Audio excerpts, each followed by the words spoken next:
More than 60 children ran screaming from a school fence in Zimbabwe. And every single one of them described the same thing, standing in the field watching them. The morning it landed.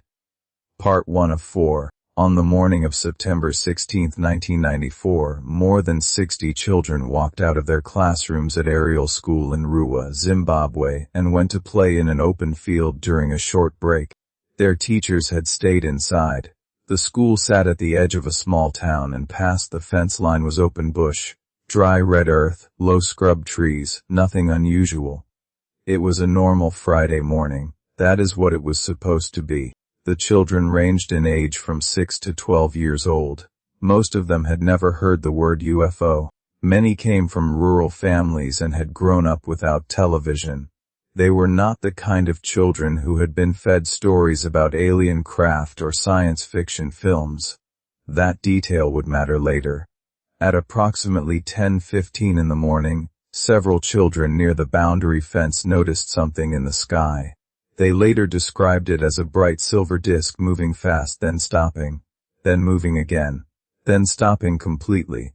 More children ran toward the fence. What happened next was reported by more than 60 witnesses, all independently, all telling the same story.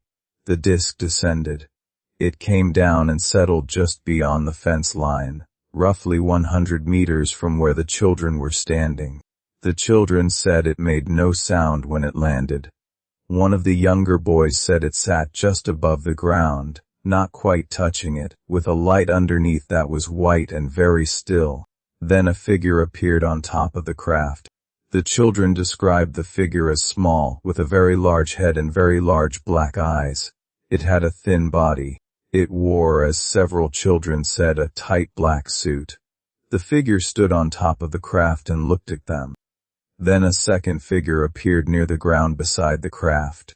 That figure moved toward the children through the tall grass.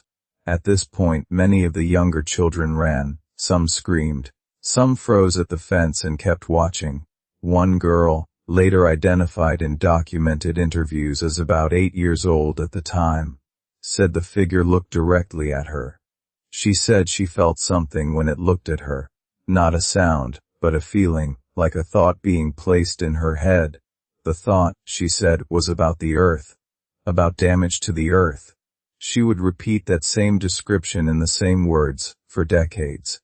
The teachers inside the school heard the noise from the playground, the screaming, the running, and came outside. By the time the adults arrived, the craft and the figures were gone. The children were gathered in groups, some crying, some very quiet. Several were described by teachers as visibly shaken in a way that was not normal playground behavior. The teachers asked what had happened. The children told them. Not all the teachers believed them. But one teacher, a woman named Mrs. Faithful, noticed something. The children who had been closest to the fence were not playing anymore. They were sitting very still. And the ones who had seen the figure closest, those children were not crying. They were silent in a different way. Quiet the way someone is quiet when they have just been told something they cannot explain. The school's headmaster, Colin Mackey, arrived at the playground and began speaking to the children one by one. He said later that what struck him immediately was how consistent the descriptions were. Not just the shape of the craft, but the figure, the eyes, the silence. He had expected a game of some kind, a shared story that children build together. What he found instead was a group of children who were describing the same thing from different angles, in different words, with the same central details. Mackey called the local radio station that day. He also contacted the people who would become the first investigators to arrive at the school.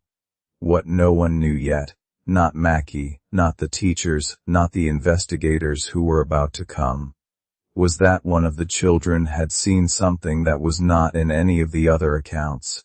Something she had not yet told the adults. Something she would only say out loud weeks later, when a researcher with a specific background asked her the right question. That detail would change how investigators understood the entire event. One of the children had seen something none of the others described, and she had not yet told any adult. When she finally did, it changed the shape of everything investigators thought they knew. That's it for part 1. Follow Untold Lores for part 2. Like and subscribe for daily stories.